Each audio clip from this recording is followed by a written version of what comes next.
Well, I want to welcome everybody to the very first, the first of many On Deck Circle presented by Kenny R. Hampton.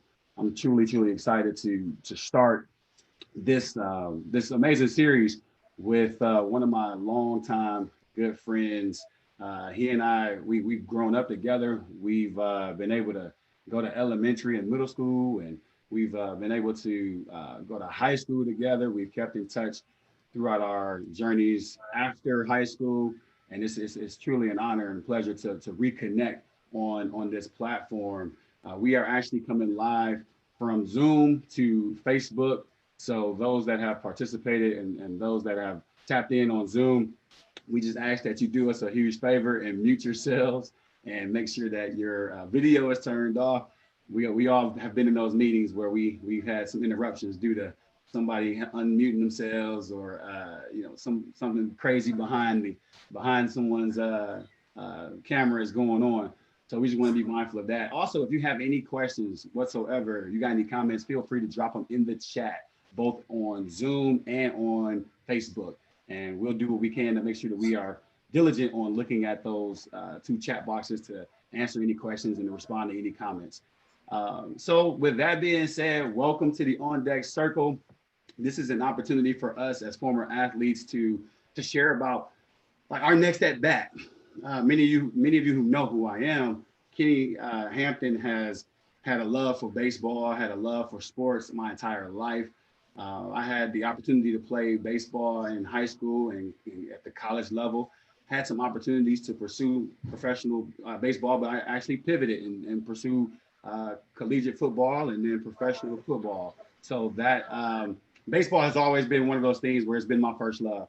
So when I was thinking about what could I do to kind of incorporate my first love and what I'm doing now with just really trying to speak to that former athlete, I thought about the concept of when we're in our on deck circle. And the on deck circle is so important. And if you're familiar with a baseball diamond, it's on both sides. Both teams have an opportunity to have the next person on at bat to step into the on deck circle. And in that on deck circle, you're preparing for that next at bat. You're thinking about what can you do to learn from what you did in your previous at bats to be successful in this next at bat. And what better way to talk about what we're doing in life now beyond sports than to use that analogy with what we have coming up in our lives. Some of us, we tapped into new careers or we've decided to start families. And with this being Father's Day, I think it was pretty cool. I thought it was pretty cool for us to just kick it off with someone who is a new dad, but not a brand new dad.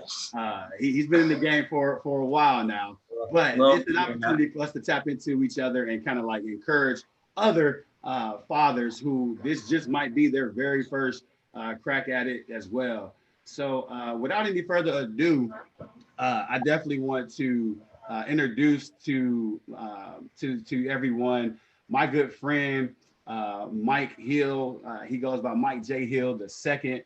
It's crazy because like our dads and our families know each other, and I always look at the relationship between Mike and his dad similar to how it is with me and my dad. Like they were always there. They would allow us at our games. They would be pumped up at every basketball game. But I also like admired their relationship because they used to be fly together. Like their swag was just on another level. Like they kept themselves laced with the latest shoes. And I'm guessing, Mike, that might still be the case. Is that true? For me, it's kind of tapered off a little bit. I still get now and then. He's like still stuck on like the Iverson questions, and so like he kind of has like his I guess his genre of shoes that he sticks with, and he's not as bad as it used to be, but he still gets a pair here and there. That's what's up, man. Well, hey, man, go ahead and just let us know, a little bit more about you. Let's talk about what was your childhood dream, growing up, and then let's talk about like where you were as a young man and like where you at today, if you could, please. I think for a lot of us growing up in the city, we all had that hoop dream, and I wanted to play pro. And at a certain time, I was like, all right, I'm probably going to max out at 5'10". So I'm putting up 40, 50 a night. I'm probably not going. So I kind of put that to the side. It's one of those things we enjoyed it in high school and middle school, obviously, when we played. And, kind of one of those things I put off to the side when I went to college, went to Bowling Green State. A couple of our high school friends, Tanae and Sakima, play ball at Bowling Green. Yeah, so, shout out to Tanae and Sakima. No, it's been a minute. I haven't seen T-Lou or Sakima in a while, but I talked to Tanae quite a bit on Instagram, man, and we tap in, and she's doing well. I'm super proud of her. Sakima's doing well too, from what I see on social media. Yeah, it's crazy. Like, we all went our different ways, but I wound up at school with them and talked to them about practice and stuff, and got cool with their head coach, Kurt Miller. He's actually with the Connecticut Sun and WNBA right now. So I was on the practice team with them for a while. So I still stayed in shape, still able to play, be around the game, and learn from him. Like I said, after high school, those hoop dreams, we hung them up a little bit. Let's talk about a little bit about, because I think we gotta let the audience know you wasn't just like going through the motions with basketball. Like, you was one of the purest shooters at a very young age that I've ever seen. Like, I'm talking, third and fourth grade, you knocking down the three ball like is nothing. So, I'm sure that played a factor in you being able to have that opportunity to help a D1 basketball program, prepare for a season or prepare for games. Yeah, it was, I think for me, obviously I was small, so it was like, all right, if I get to the paint, I'm probably getting blocked. So I knew I had to work on the jumper. That was kind of what got me on the team at Greenfield Peace when we were in middle school, latchkey. They saw me shooting over 8th graders and 7th graders. I'm in the 4th grade, and they put me on the squad, and I'm like 4'8" out there, jersey, big, shorts big, but I just used that and just knowledge and, of the point guard position and the shooting guard position. So in practice, I would get into Tanae. Like, I'm like, all right, I know your game. I know how you play, but I'm going to play you as hard as I can because I know once the game starts, it should be easy for you. So I remember just being super hard on her, and coach would bring it out. He's like, all right, you up in Tanae too much. Like, I'm pressing her full court. So, but it was one of those things we just wanted to make them better. I knew they were really good. That team wound up going to the Sweet 16. So I think it worked out, being around that, and I learned a lot. I know I did. Wow. So that's a big deal to be a part of a program to actually stretch them and help them be successful, to not only make it to the NCAA tournament, but to make it as far as the Sweet 16. Like, that's a huge deal. Like, teams, they hang banners or they celebrate that accomplishment. That's not just a fly by night thing. Like, it takes some grit to get to that next level within that tournament. So that's a big deal, man. Kudos to you for again, like, always thinking about how can you maximize an opportunity. And I think you did some things outside of that as well that is very important, that ties into that with the different universities that you have that you've worked with. So, like, what is one, let's say, cool thing that a lot of people, like most people, wouldn't even know about either your journey or something that you did, like a cool project that you worked on that a lot of people may not even know about? I got a handful of them, but I'll keep them short so we don't run over our time. Real quick, in the group chat on Zoom, we got some GP people. Rest in peace to Coach Dawson. We lost him. Absolutely. That was my first coach. I'm sure it was yours too, outside of our dads. But we talked after he passed, after he told me that, and I think he had a lasting effect on all of us. The way we played, how hard we did. We went hard in practice. We practiced like we were in high school. Yes. I remember his suicides and his sprints and the way we pressed the entire game. So rest in peace to Coach Dawson. Yeah. Speaking of GP, Cameo King just dropped in the Facebook chat, like, fired up, GP fired up. So I'm sure you remember that, right? All of those cheers. Yep. I'm sure you remember that, man. But yeah, rest in peace to Coach Dawson. Coach Dawson taught me a lot. And unfortunately, he was able to, my dad and Coach Dawson crossed paths like actually a while before he had passed away. And we were supposed to have made it happen so that he and I can connect and just catch up, man. But, I've heard nothing but great things from, like, family. And obviously you and I got personal stories I know my cousin Kanye got some good stories about Coach Dawson as well. But man, I'm sure that what we're doing today is putting a smile on his face. So definitely want to salute him and the impact that he's made. He's a part of our story and a part of our success. So rest in power, Coach Dawson. So with that being said, man, I just want to transition. Actually, go into that one thing that you were going to talk about. There's just some big things that I was able to accomplish. I think my story is a little different than most people in this position. I always say any job interview, they ask me how I got in the SID world of communications. I feel like the industry chose me. I didn't choose it. I went from wanting to play professional sports, so I wound up getting a job in professional sports to start. I worked at a car dealership in Southfield Chrysler, just as a porter, and one of our salesmen sold a car to someone from Quicken Loans. And I'm just talking to him. I need an internship to graduate from college. And he's like, all right, send me a resume. I get it to this lady from Quicken, who Dan Gilbert owns Quicken, so see if she can push it along. Yep. Like the next day, they call me like, hey, we need you in Cleveland on Monday. We're going to interview you. I interviewed with 5 different departments. And at the time, it was one of those, I want to be in marketing. Marketing was the thing. And PR picked me. So like I say, PR picked me, and I've been in that industry ever since. So wow. So talk to me a little bit about that, man. Talk to me about that process, because again, you got, another opportunity in front of you, and it seems like you've never shied away from the highest level in anything that you've ever done. And so, talk to me a little bit about like your mental approach to that situation. Like, did you go into that situation saying, somebody gonna mess with me? Somebody got to rock with your boy. I think going in, being a Pistons fan, I was kind of like, I don't know if I want to do that.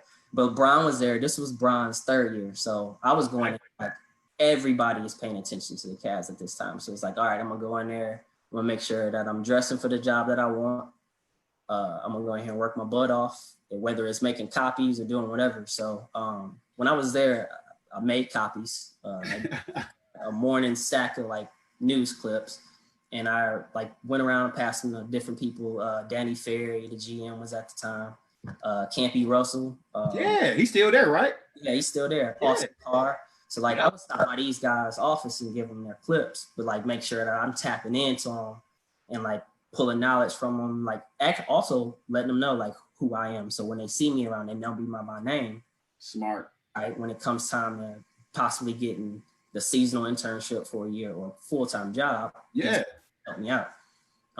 When I was there, I was post-game and post-practice. Did quotes for LeBron and Coach Brown. So like I was always around Bron, like not trying to be a fan, but it's hard not to. Like so I would, keep my distance so I wouldn't, get all starry-eyed and want to get autographs and stuff. But like one cool experience was, remember, he used to bite his nails all the time on the bench. All the time.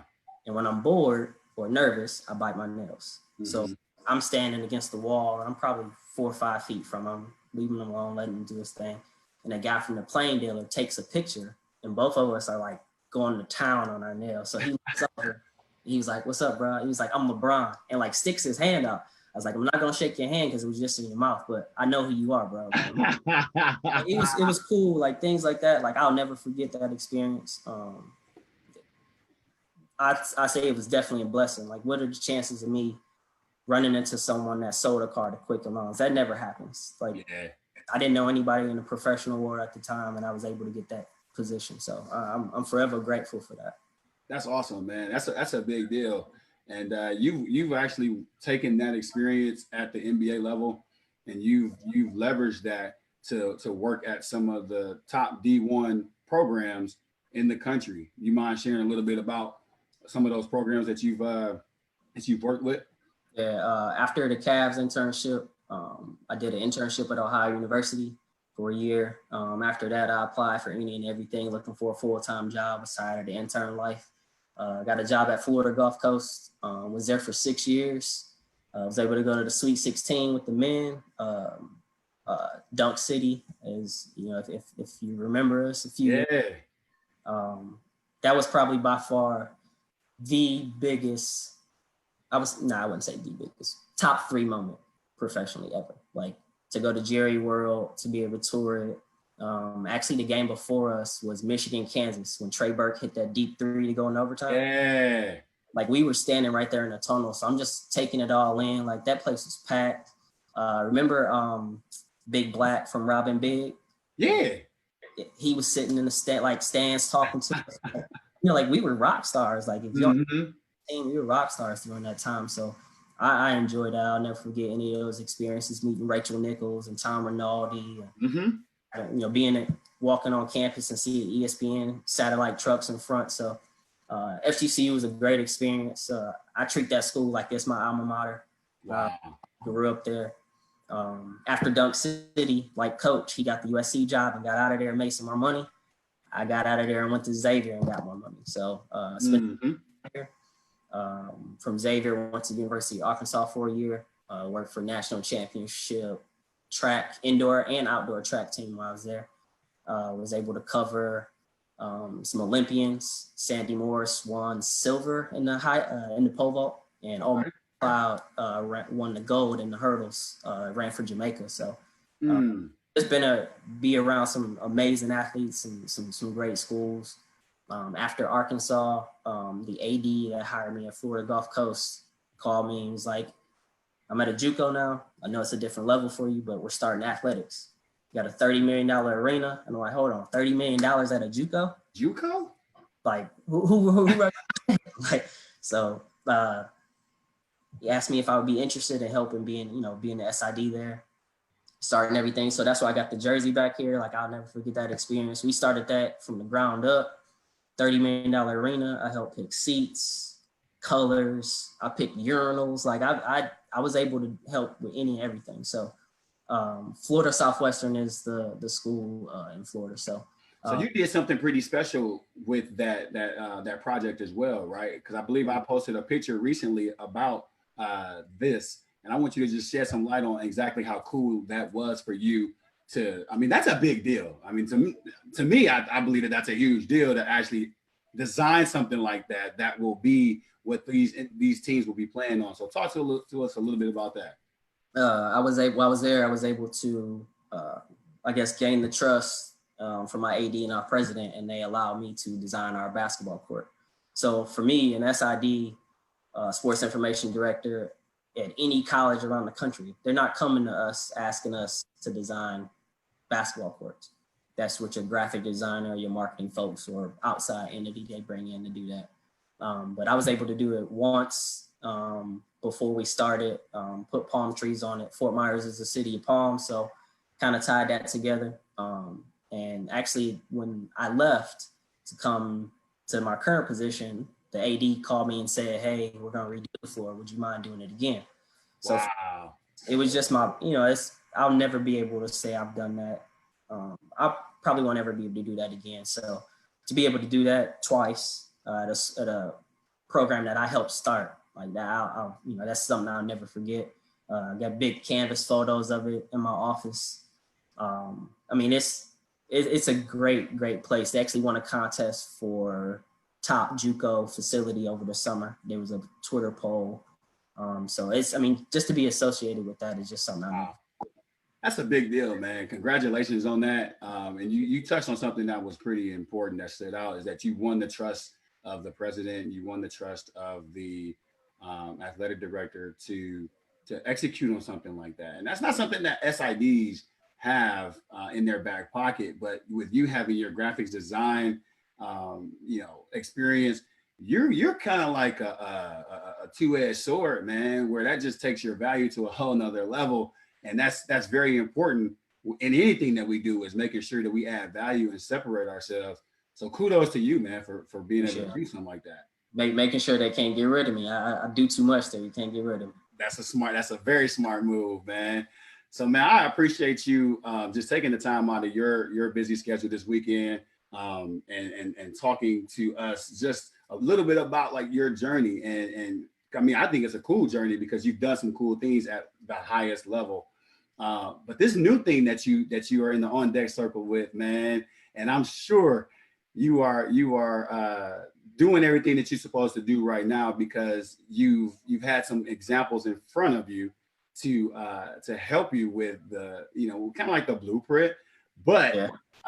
it's no joke when you actually step into that batter's box, and now it's you and your opportunity to be a dad. So what was your reaction when you learned that you were about to be a dad? I was shocked first. Thanks for the transparency. Completely honest, I was shocked.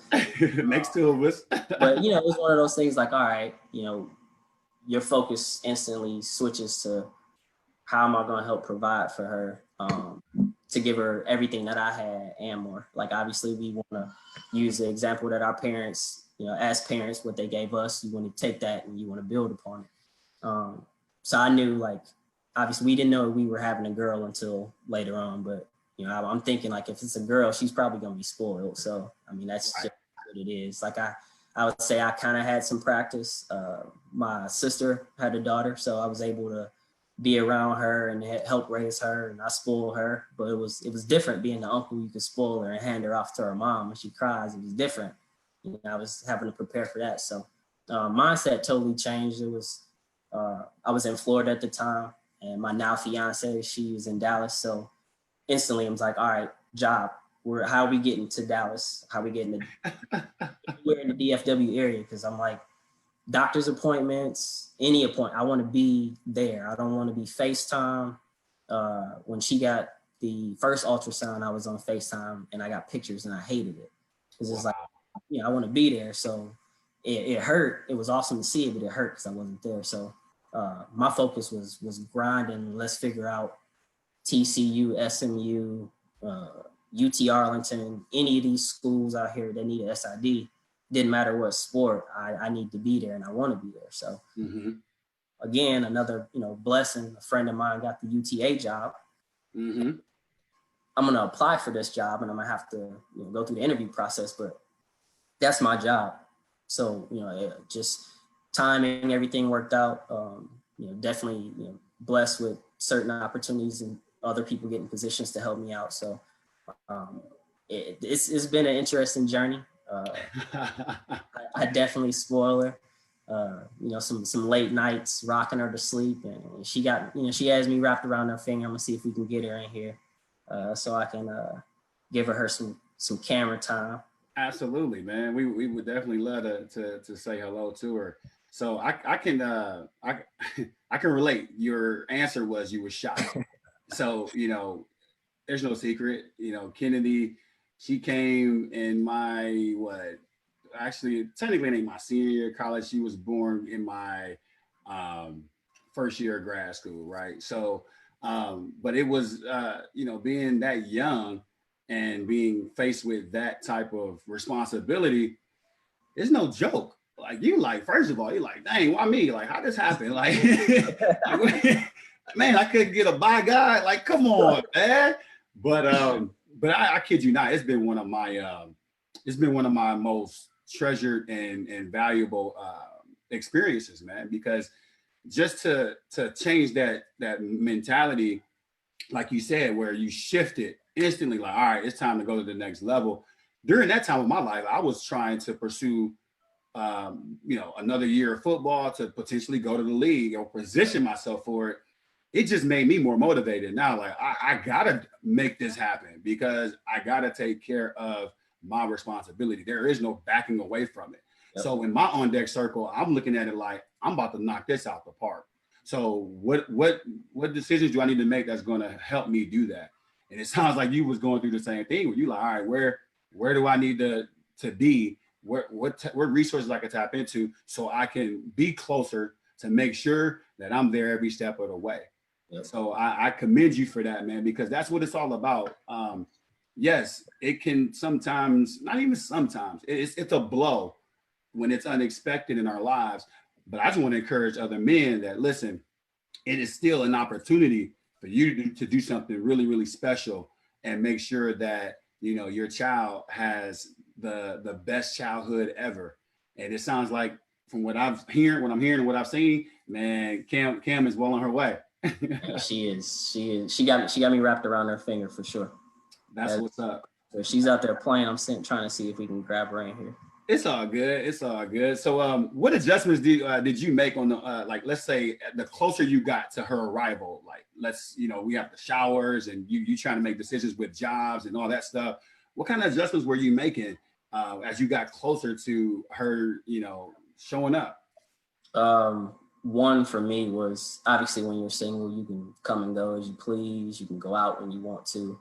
I think the thing for me was, and you know how we are being athletes. Like you're social. Like we can go out in an environment and just talk about sports or just be out watching games. And for me, it was all right. That's done now. Like I can occasionally if moms comes to babysit or somebody comes to babysit family wise, like might be able to go watch a game, but for the most part, it's all about her. So for me, changing that mindset, like, all right, I'm not going out like that anymore. I want to make sure that we're, at the house and I'm handling stuff. So I definitely, that was one big thing. And then the other thing was the work-life balance. I think for me, that was a big issue. SID or just working in athletics, period. You work your 8 to 5:30, 9 to 5 or whatever, but then you take your laptop home and you work on the weekend. Yeah. You always have your phone in your hand. All right. We got a special guest. Yeah. Hey. Say hi. Hi, Cameron. You say hi? Or you just wave? How are you? Here, give me a high five. High five. Boom. Knuckles. Give knuckles. Oh, hit the pound. Let's hit the pound. Boom. Good job. That's my dad. Is that my dad? Daddy? That's my daddy. Dada? My dada. Are you eating crackers? She's adorable, man. She is adorable. Tell wifey we said hello as well. Bye-bye. Say bye-bye, Cameron. You don't want to say bye-bye? You just want to stare at this screen? She like, nah. I got to get to know him. But it was, the work-life balance for me was I would do a graphic Monday through Friday, plan out what I'm doing for basketball, either pre-game, post-game graphics, awards graphics. Then I come home and my weekend was prop my feet up, get Photoshop out, and I'm grinding on some graphics again. And like once she came, I'm like, I don't want to work 80-hour, work weeks, Right. travel. So I'm like, all right, there's a time where I have to figure out work-life balance. So I've learned, I'm still learning. Like, I mean, there's times where I'm glued to my phone on Twitter, not because I'm not wanting to be present with her or my fiance, but because I've been so programmed working in athletics that Twitter is where you're getting all your information. If something breaks, Twitter is if one of our athletes is tweeting something they shouldn't be, finding out from that. So for me, it's been a challenge. I'm definitely one of those people that have to make a point where I'm either gonna turn my phone off when we go out and want to do something, and that way I'm present in that moment and not feel like I'm disengaged or not interested in what I'm doing. So it's been an adjustment, but still growing and learning in that. But obviously she's walking and stuff now. She's not gonna let me be on the phone not paying attention. So I'm doing chasing right now. Man, I can definitely relate, and I think that you're hitting the nail on the head with one key word, and that was just present. Being present, but actually not just being present, but undistracted. It's not okay for us as men to be in the same presence of our children, but be occupied with something else, because they can pick up on that. And as they get older, I'm telling you, like KJ is 7 and Kennedy's 14. If I'm not listening or paying attention, they're looking at me like, all right, Dad, like put the phone down. And so I'm more mindful of that. Shout out to my guy, Kamari. He was just, he popped in here. I'm sure he's still with us, but he actually gave me some advice a long time ago.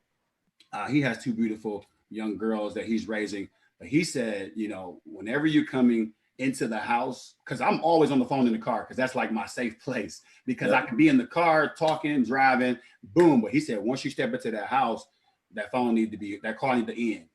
And that stuck with me. I'm saying, okay, I like that, because that tells my family I'm done with that, and now I'm here for you.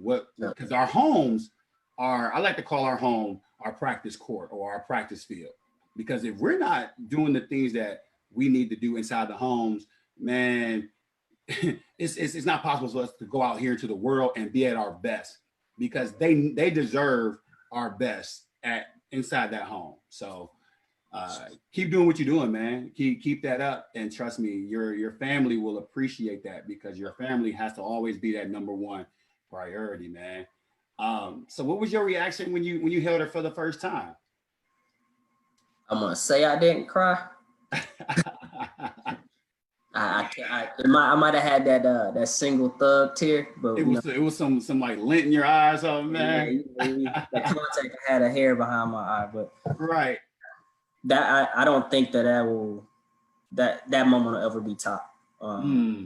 Just her being a little girl and knowing that, all right, I want to make sure that I raise her to know exactly how a man's supposed to treat her. Yeah. How, by the way I treat her and a mother. So that was, one thing that stuck with me. And I, look back at pictures, I'm like, man, she grew up so much. But then, I look at her, I'm like, oh, she got my nose. There's little stuff like that sticks with me. Like now I look at her and I'm like, she has got like bluish gray eyes and brown hair. But I'm like, yo, that's my nose. Those eyes and that hair, but that's my nose. So right. Just everything changed being in the room when she was born, and cutting the cord and holding her for the first time. So those are things that I feel like definitely changed me. Like you say, like it lit a fire under me to like, I'm doing this for her now. Like it's not just me, just me and her mom. It's like that little girl will never want for anything. So if I have to go without, and I think, we grew up and our parents were the same way. We went to a private school. Yeah. I'm sure there were times where our parents went without and didn't tell us. Yeah, I agree. Sure, they made sure that, we were, at Greenfield Peace, and then we went to CMA, and I feel like CMA was still a private school because we were hooping and playing baseball, and it wasn't like it was cheap. So I got to that mode. I'm like, all right, it's on now. Like you say, like that on deck circle. Like I'm stepping in now. Like I'm about to do some work out here right now. So let's get it. I love it, man. But you're absolutely right. Shout out to both of our families for investing in us at a very young age and sending us to a private school, because that's where our foundation was laid. We really had a leg up, and then to go to CMA and tap into that culture and that community too. I'm sure our fellow, Greek GP folks, Cougars, and our Pharaohs, man, they definitely can relate to the return that our parents are getting on their investment with that sacrifice. Because our kids are going through middle school, private school now, and Kennedy's going to a private school here in a high school in the fall. And again, it's like I see what my parents were doing. Well, I'm not shopping for myself nearly as what I used to prior to these type of decisions being made. It changed for me.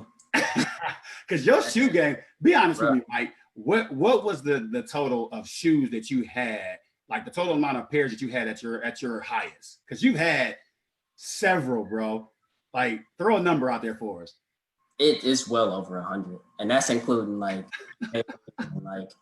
Chucks and Cole Haans. Like I was versatile, but I had a lot of them.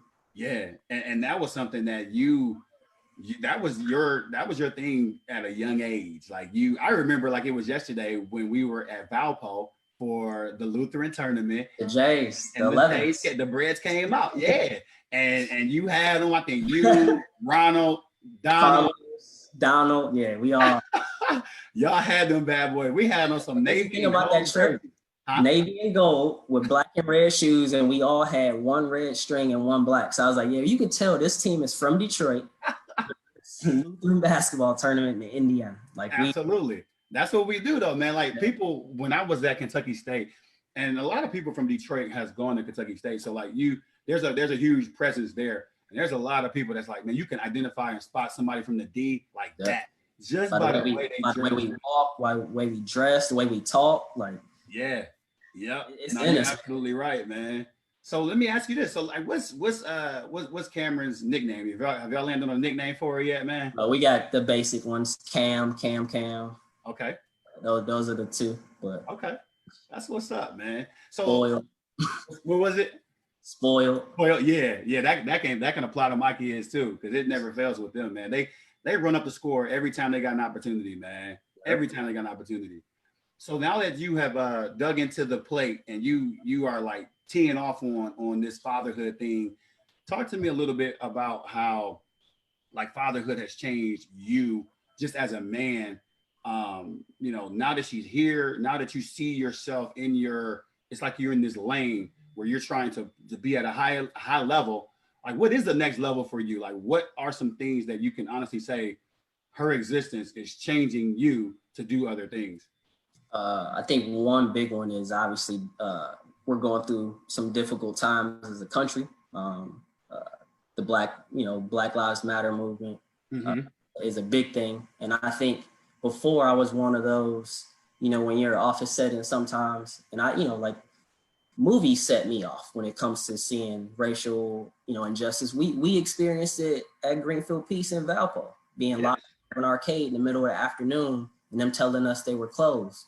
Y'all not closed. You lying to us, yeah. Going to Frankenmuth. I don't know if you remember this, 8th grade, that tournament in Frankenmuth. Mm-hmm. The big 6'7" kid.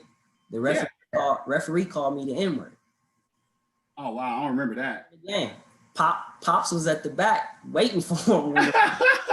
So like it's stuff like that. It's like, all right, I've been through some stuff, but in the office setting, sometimes you don't want to come off being the militant black dude. So you kind of pick and choose your battles. But for this one, being at UTA and we talk about diversity, I was, with her, I think it kind of like pushed me into like, all right, you're not gonna sit back and just take it or just shrug it off and keep moving. Like, you're gonna do something. So a long email, like strongly worded email, one of those emails where I'm sending to 3 or 4 people like, hey, read this for me. Vet this for me. Yeah, absolutely. So sent the email telling my AD like, hey, I think we should make a statement, but also do something. There you go. So for me, like I've kind of gotten off the bench with, I'm not saying I know everything about, what we need to do to change the way the world is right now, but I can do something. So for me, got a little bit of graphics experience and some skill. So I wanted to do a Juneteenth post for UTA, but I didn't want it to be like the things that you saw from schools that, around the country, like, hey, celebrate Juneteenth. The same graphic you put up for the 4th of July or for Flag Day or whatever. I'm like, I don't want to just put up one graphic. So I made a thread of 7 or 8 Juneteenth facts. And I saw that. And that was an amazing job, bro. Appreciate it, man. Like, we didn't learn this stuff in middle school or high school. Like, a lot of this stuff we're picking up as adults or, after college. So I learned a lot, but I'm like, all right, I know there's a ton of people that don't know anything about this holiday. So I took that, Cameron kind of pushed me into that. I'm like, all right, I'm gonna take the lead on this. So I feel like I'm a little biased, but I feel like it was done really well. I look at our shares and our impressions on Twitter. I mean, people loved it, but at the same time, you were sitting there and you're like, all right, I'm in Texas. Are there going to be some fans that don't necessarily agree with us on this holiday that celebrates Black independence? So I got to a point where I was like, if they do, they do. If they don't like it, so be it. But if we can change one person, the way that they see us or the way they perceive us, I mean, win for us. We got to start somewhere. So I feel like I got off the bench and started to play. You know what I'm saying? I didn't want to sit back and watch everybody else be active. I got up and did something. So I think it went over well, and we're not done yet. We still have stuff we can do. So, man, I commend you for that, because you didn't just, like you said, you didn't just sit on the bench. You use your platform, and you use your platform, understanding the risk involved. Like, you didn't use your platform and think that, oh, everybody's going to be, this is going to get flying colors for approval. Nah, but during this time, we have to be the change that we're really wanting to see. And it goes beyond a post. It goes beyond saying certain things. It even goes beyond walking in the streets. It's really calling us to actually execute, to move. And that's exactly what you did. So talk to me a little bit about, because Cam is biracial. So how are you, what are some things that you can share with another father right now who has biracial children, and just with the climate that we're in today? Because it sounds like you are at a place you like, hey, like this is what it is. Like I'm gonna give it to you straight, and that's what we need. For me, is a big thing is she's gonna learn about both her races. Like I think far too often we grew up with people like that. Were biracial, and it's like that one drop rule seems to apply just about everything. It's like, oh, once they see her with me, like, oh, she's black. Yeah. White. Like, well, let's not forget about that. Like, yeah. She is black. She's gonna embrace that, but she can also embrace the other side. Like her grandmother is Italian, she can embrace that. Like, I'm not gonna like just focus on me. Like she's gonna be well-rounded, but I'm gonna make sure that she's prepared. She will have some people that will say stuff right or different, and white and black. I think we've seen it where if a mixed girl has a good grade of hair, she has pretty eyes, she might get picked on by either group. So I want to make sure that she's well prepared for that. I think, growing up, I was 4'6", 4'7" for them. So, like after a while, like you kind of either, back in the day, I won't tell her to do this, but back in the day, it's like, all right, like you gonna talk about me being short.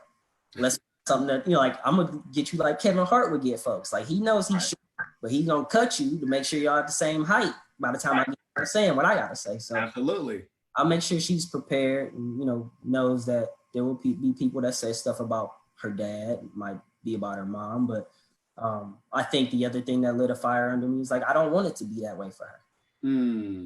Chances are there's so many people that are set in their ways and they're teaching kids, which is a shame. They're teaching them the same way. So there are always going to be people that think that way, but I don't want her to live in a world like that. So I think that was another reason that pushed me to step up and say stuff and do things. So I don't want her to ever be playing a game and have a referee call her, a racial slur. I don't want to have her blocked out of an arcade as a kid, because I mean those things happened when we were in the 7th and 8th grade, and we'll never forget it. True. Like so I don't ever want her to, we want to protect them, so I don't ever want to have her deal with anything like that. That's big. No, I appreciate your transparency, and I really admire your desire to really just hit it head on and call it what it is. And I believe somebody dropped in the comments that it's all about education. So you touched on preparing her. So that comes with you being very intentional about sharing those stories with her, and also educating her about both sides, so that she can see exactly what it is and understand what the truth really is. So I commend you and the missus for doing that. I'm sure Cameron's gonna be well prepared, man. If she's anything like you, she ain't backing down from no challenges, man. Like, nah. Plus she got a granddad that don't play, so she already know what time it is. and Belinda Hill don't play either. So nah, she don't. And she's a woman of very few words, but she definitely can let you know with a strong facial expression or just maybe one or two words, kind of like my mom. How they ain't gotta say a whole lot. We'll let the dads do the talking, but when it comes to those moms, I know Josephine don't play. Like she lets you know what time it is, and I'm sure Miss Belinda is the exact same way. You remember? You might not remember this, but I remember I got that tattoo junior year high school. Yeah, and I hit, and she came into practice. Yeah, absolutely. Everybody stopped, and I turned my practice jersey sideways. Yeah, she just put that much fear in everybody, not just me. Like coach, everybody. We were shooting free throws. I'll never forget it. I walked over there and I was hiding that arm, but that thing was big too, man. Don't play. I'm still shocked to this day she did not see it, but wow. Yeah. That's what's up, man. But I will throw you a shout out, man. Like you've been an amazing uncle too. Like you have done an outstanding job. So like you really have been embracing the role of being like that father figure to your niece, man. So like I've seen that from afar. I've admired you on how you have and that's how Marlon and Darren and Trina, that's how they treat, Kennedy and KJ. Like they have an incredible bond with and then Rolanda's sister Roxy. They all have like wrapped their arms around our kids because they're the only grandchildren on both sides of the family. Yep. So like they running up the score on both. So if they get a no over here, they don't even care because they like, all right, we ain't gonna tell them. We're gonna talk to this grandparent and we're gonna go ahead and get it. And then the thing is, they know how to finesse the situation too. Yep. They definitely know how to do that. That's good stuff, man. So what would you say is like that one thing that you doing right now that is preparing to give her like the best childhood ever? Like, are y'all planning on doing like, a lot of vacations? Are you trying to, tap into like entrepreneurship or, expand your personal network? Like, what is like one of the things that you are doing to like just give her that childhood that she's like, dude, like I had a blast. Like my dad and my mom, they gave me everything. I think one big one was what we talked about earlier, is not anything I can buy her or get from anybody. It was just my time. So like learning how to be present. I love that. I think that's a big thing. I think we both are who we are today because of who our parents are and how present they were. Totally agree.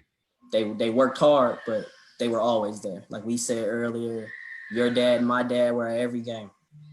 And, videotaping, coaching from the stands. Yep. So I think that sticks. That sticks with me. Especially obviously when people talk about fathers, it's a lot of negative. So I don't think we had that. We definitely had dads that were present. Obviously had mothers that were present. I did that to her. Another thing is just at a certain point I knew being an SID would probably be something I wouldn't want to do anymore because of the time traveling, women's basketball, they're either on the road on Thanksgiving or Christmas. Yep. So it's like, all right, I don't want to I missed Thanksgiving this year, but I don't want to continue to miss Thanksgiving. I don't want to have to cut my Christmas vacation short and then go on the road or host a tournament to where I'm not there to play with her. So those are that's kind of where my head is. I'm getting to that point. It's like, I love working in athletics, but I can always easily get out and go and work a game here or there. And I want her to be around it. Like I've took her to be around our women's basketball players. And now hopefully those could be her big sisters. Those are girls that she'll look up to. They'll see how strong, she'll see how strong they are. So it's kind of where my head has been the last year, as she's kind of coming into her own. You see her little personality, she's wavering now. So I've definitely been, it gets you to thinking about, all right, what's the next move? Do I want to continue doing this or do I want to step away from it? So yeah, that's something that, while we're inside that on deck circle, man, we're thinking about those things, 3-4 years down the road. It's really helping us as men embrace preparation so that we can, like, Kennedy will be graduating from high school in the next 4 years. Like, and those 4 years are about to go by like this. So I really got to execute now more than I've had and more than, that I've ever done in the past, because these years, man, they count and they're going to go by so quick. So I have to make sure that I'm firing at all cylinders, and it sounds like you're doing the same. And I have no doubt that Cameron is definitely going to be doing some amazing things, man. Like she don't really have a choice. How is her sneaker game right now, bro? She's right. She's good. That's what's up. She got hooked up a little bit on her birthday. I think we went a little overboard, but she's good right now. She had a pair of J's, 2 pairs of J's. She had a pair of foam posits, soft bottom. So her games, I made sure I kept those. I won't get rid of those. But she got some J's that are 5s that she can't fit yet. But we can't wait to crack some heads when we out around Dallas or Arlington. So we'll be ready. And I will tell you, I I'm guilty of it. When Kennedy was younger, I that was my guilty pleasure, and it is to this day. Like, she still has probably over 50 pairs of shoes that she can wear right now. It's ridiculous, but I would encourage you to do what you tapped on, is saving some of those pairs of shoes. That's one thing that I wish I would have done with her, because some of those, purchases, they're special, and they mean something to us. So I definitely give you kudos on that, big guy. So there's another thing, man, that you got, that you stepping into the plate, and I stepped into this one a little earlier in my life. So I got I'm like a seasoned vet, but I'm still figuring this thing out, bro. Like, this has been one of the biggest at bats that I've ever stepped into in my entire life, and that's marriage. Being engaged, and I was engaged at a very young age, 24 years old, and I will tell you that, man, it has been a blessing, because it's given me guardrails on my life. It's made me just really focusing on obedience, and really focusing on some things that, sacrificing and sowing into the lives of others, and just making sure that I'm doing everything I can so that they can reap the harvest of my actions and not the consequences of my actions. So talk to me about this. First of all, congratulations, on the engagement. Second of all, let's talk about being at the plate with marriage right in front of you, man. So are you excited? Like, what's your feelings right now? I'm excited. I think the most nerve-wracking thing is the planning part, like helping. Oh yeah. I want to kind of let her. I want to be present for that. I want to just be like, all right, you just do it. But I'm ready to get that part over. Looking forward to it. I think we both are, kind of like we've known each other since my time at Arkansas. We met when I was there. Okay. So it wasn't like I randomly met her. Like, I've known her a long time now. So it's been over 5, 6 years, 7 years now. So I think we're excited. We're excited to see how Cameron acts. I don't know if she'll be able to handle the flower girl duties by herself, but we'll see. But I'm excited about it. I already got my tux, looking for shoes. You already know. Are we wearing some? I know we're wearing sneakers, right? No, eventually we might change. Okay. But for the initial, I gotta get some velvet loafers, rock the tops, and get that nice Euro cut. So yes, sir. We'll be fire for the wedding. But I'm sure you will. I will give you a shout out. You gotta be like one of the dopest dressers in all of collegiate sports right now. Like, appreciate that. The way you show up game day is incredible, man. The graphic designer that did the flyer for this, she even was like, dude, this is a dope pick. I'm like, he got tons of those to pick from. Like, look at his Instagram. Like, the dude is a fresh dresser. Like, he don't mess around with that. Again, that's that Detroit in us. Oh yeah, absolutely, man, absolutely. Well, hey, look, Mike, I'm gonna look and see if we got any questions. If you have any questions, whether you are on Facebook tapped in with us, or you're on Zoom and you're tapping in with us, feel free to drop a question or a comment, and we'll answer your question. So Mike, how can people before I go there, what is like the one thing that you would like one piece of advice you would give a new dad? I think, and I've said it a few times already, like, learn to be present. Okay. Like we talked about, those are things that they'll remember. Your fiance, your wife, like your kid, they're gonna remember whether you were present or not. So you can be present in body, but not in mind. So that's where we talked about the fun. And so I think it's good to be there.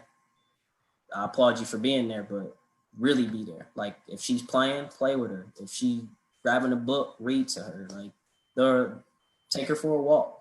Like, those are things that as she gets older, she's gonna remember that. So for me, I think being present is huge. That's solid. Like we said, you can be there, you can be present in body, But if you're not present in mind and like actually in time, and she sees that, and like your kids can tell when you're not. So that's a huge thing. That's you know what, and I think you said it best for sure. Just being there and being a part of her journey, being part of this walk is a big deal, and it makes a huge impact. You know, it's funny to hear my son, you know, KJ, or our son KJ, to say like, you know what I'm saying, like I'm his best friend. Like that's what's up. But he really is, because we kick it. You know, same with me and Kennedy. We have a phenomenal relationship, and it's time for us to you know, as men, to really like be there, like spend time with our kids, do things with them. Our dollars are one thing. Yes, that's cool, but that's easy. Yeah. Let's actually let them know how important they are to us by spending that time. That's the best investment we can make. That spend is actually more impactful than the dollars that we think that we are spending. Is, oh, they got a new pair of shoes or a new video game. That ain't where it's at, man. That is not. Especially right now. Like I can buy Cam 5, 6, 7 pairs of shoes. If she grows out of them at this age, she doesn't care. Like, you know, but she like when she comes in here in the morning, you know, her mom brings her in here and she wakes me up, like she gives me a hug, you know, like she sees, you know, I pick her up from daycare, she runs out and like, you know, hugs me and stuff. So like those are gonna remember. She's not gonna remember that she had a pair of phones, you know, like, I mean, it's cool that she had them, but for me, obviously I want her to be geared up, but she's not gonna remember that. Yeah. Remember all the times that we had. So I think for me, if I were to say anything to a new dad, like just learn to be present. If you have an issue with it, I mean, obviously, like we talked about it, I'm glued to my phone a lot. And I'm still growing. I still got a long ways to go. But if the effort's there, like there's nothing wrong if you're not there yet. Like we're not. So, but if the effort is there to get to that end goal of being 100% present all the time, then you just need that effort, and that's been big for me. Nah, I commend you for that, man. And there's only a small list of people that I will ever, when I'm doing something like this live, and they're not involved in the chats on either Facebook or Zoom, that I will actually respond to their text message because they know I'm doing something right now. But my mom said that she commends you for what you're doing and being present and being there in Cameron's life. So she just shot me that text. I said, not many people can get my attention during this time. But when mama texts you, that's a different ball game. Yep. Yeah. I appreciate that, Mama. Yeah, man. So our family, man, we're excited to see what you are doing in life. I've always admired you going after doing things at a high level. You've never settled. You've always made sure that you stretch yourself to go to the big schools. But I love how you embrace the smaller schools as well. Like that's very important, because just like a $30 million building on a JUCO, people, they don't know about that stuff. When people found out about it, when I was at Arkansas, people found out about it.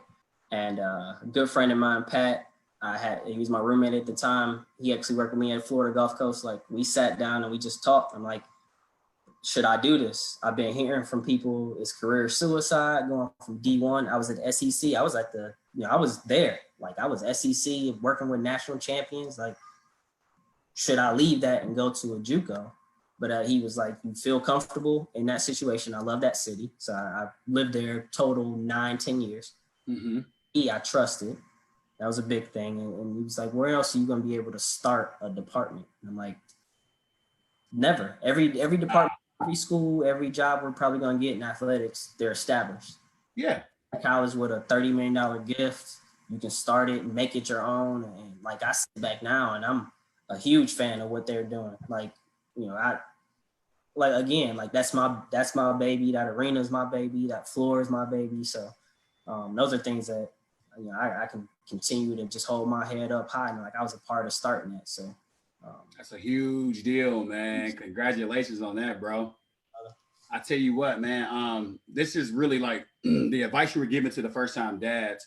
There's a chapter in The Underdog Mentality, Keys to Defeating Life's Giants, the book that I just recently put out. And I talk about outbraving every giant. And you know, let's just face it, like marriage is a giant, fatherhood is a giant. And when we decide to think less of ourselves and think more of the family and think more of those that are responsible for our, you know, decisions and the sacrifice, it just helps us really slay that giant, or this idea or this stereotype that like fathers aren't out here doing what they're supposed to do. Now there are some fathers out here doing what they're supposed to do, and it's my goal and it's my passion to partner with more fathers like yourself. You know, Kamari, my guy. I see my guy Chief is in here. Troy Lott from Greenfield Peace. You see him? He's in here doing phenomenal jobs as fathers, man, and wrapping our arms around other fathers, letting them know, if you're, like you said, if you're not there yet, the one thing you could do is start with just being there and showing up, and then allow that to be the foundation for you to have that better relationship with that child. Because let's face it, fathers, we only get one shot at this childhood thing, one shot. And I highly recommend, I highly encourage you, if you're struggling in this area of parenthood and fatherhood, regardless of the case, I don't care if you are a freshman in high school, or not high school, freshman in college, or, you know, this catches you off guard. Hey, you can still do something amazing with that opportunity to show your child that, nah, me and you are in this together. And I gotta go back to my core, as far as the scriptures, you can do all things through Christ who strengthens you. So you're gonna be weak sometimes. You and I are not gonna always have the answers, but we can rest assured that we allow him to just give us some guidance on this and let him drive. Man, we'll be all right. We will be all right. So Mike, let me give you an opportunity to let people know how they can follow you. Like, let's definitely let everyone know your Instagram, your, all your social media stuff, man, so they can tap into you. Twitter and Instagram, Mike_Hill84. Facebook, it's just Michael J. Hill II. I think that's it. And then awesome. All my stuff from UTA, UTA Mavs. Don't run all of their stuff. We kind of share it, but a lot of the graphics that come out, I knock out those. So yeah, that's how you can follow me. That's awesome. All right, man. I'm telling you, if you want to see some cool graphics done by one of the flyest in the game, tap into Mike. Mike is doing an incredible job. Everything that he's done has always been done at a high level. So I consider it an honor, and I'm thankful for you taking time out of your Father's Day weekend. Happy Father's Day to you, bro. You about to be doing some amazing things, man. So continue doing what it is that you're doing, and thanks for helping me encourage fathers to make the next chapter of their lives the best chapter of their lives. And maybe they can step into the plate like how we did out of that on deck circle and knock fatherhood right out of the park, man. So any last words, bro? Before we leave, I just wanted to thank you for starting this platform. I appreciate you reaching out to me. We go way back to third. Yeah, I want to say third grade, bro. So, man, it touched me to like get that text from you and know I was one of the first, to be on here. And, I talked to moms about it, and we just, just reminiscing. I'm like, man, we go way back. And those things like, people, a lot of the friends that you have in middle school, high school, you don't talk to anymore. Those life just happens and you separate. Yeah. But I ran into you in Columbus when I was working at Xavier or OU, one of the two. I ran into you in Columbus. Yep. And I remember we just kept in touch. So like for me, it was that I was like, that's my brother, reaching out. So I appreciate that. I love you for that. Oh man, love you too, bro. It's just crazy. Like, Greenfield Peace, third grade, never thought you would still be with some of these people. And it's like, that's my guy, Yeah. Talking to my pops about your book. So you got 2 more that'll need to get shipped out. So I appreciate you guys, man. And I can't wait to sign your copy, man, and send it your way. I would be remiss if I don't touch on somebody that's inside of the chat and Facebook, and that's Miss McNeil. So she said that she remembered those shoes. So shout out to Miss McNeil, man. And that's just something, an elementary teacher, being still in our lives today, like that's a big deal, man. And I consider that a blessing. And I just want to let her know that she said that she was proud of us, and we just thank her for what she did with us. I mean, I was playing. Remember, she used to play that Billy Ray Cyrus Yes. in our classroom, bro. Like I played that not long ago for our kids, and they was like, "Dad, what is this?" And I knew all the words. I was like, "Listen, what song is this? Achy Breaky Heart, I think." Yes. And there was a few others, man. I don't know the actual title of it, but I know it's more like I'm not singing on live, so but yeah, we learned a lot. We did from her. I appreciate her being hard on me specifically, because I knew there were times, especially being in the 4th grade, and I was hooping with the big boys on the team, and I was just like, you kind of feel yourself a little bit, and you still got to do your stuff. So I appreciate it. I remember some talks with me and her, and her and my mom and my dad. Those weren't fun, but I needed those, so I appreciate her for that. She would get in us, dude. Like she didn't care that our parents, like she didn't care if you had parents. She's like, look, I'm mom and dad when you're in this classroom. And I'm just like, dude, who talks to us like that and get away with it? Like, all right, okay, you got it. I ain't even about to fight you. Like, you can have it. But yeah, man, I appreciate those days. Those moments are inspirations, and those are like instrumental to our success today. So I don't think we got any other comments or anything in the chat, bro. But I definitely want to encourage you to keep doing what you're doing. You're doing life at a high level, and this is something that we're going to be doing. We'll be circling back, because once you go ahead and tie that knot, I definitely got to talk to you again, because it's a game changer. April 17th. What's that? April 17th next year. That's what's up, man. Well, I'm excited for you, bro. Anything that, if you ever need to reach out, I'm here for you. Rolanda and I'll be celebrating 13 in November of this year. So we're open books. If there's something you ever want to bounce off of us, don't worry, you'll be getting that call.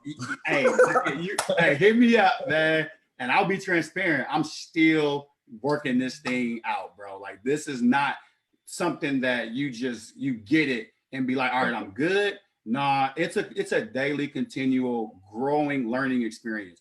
But I love it because it gives me guardrails on my life, bro. So, and you already got those guardrails in place. Keep doing what you're doing. For the audience, please subscribe to my website over at KennyRhampton.com.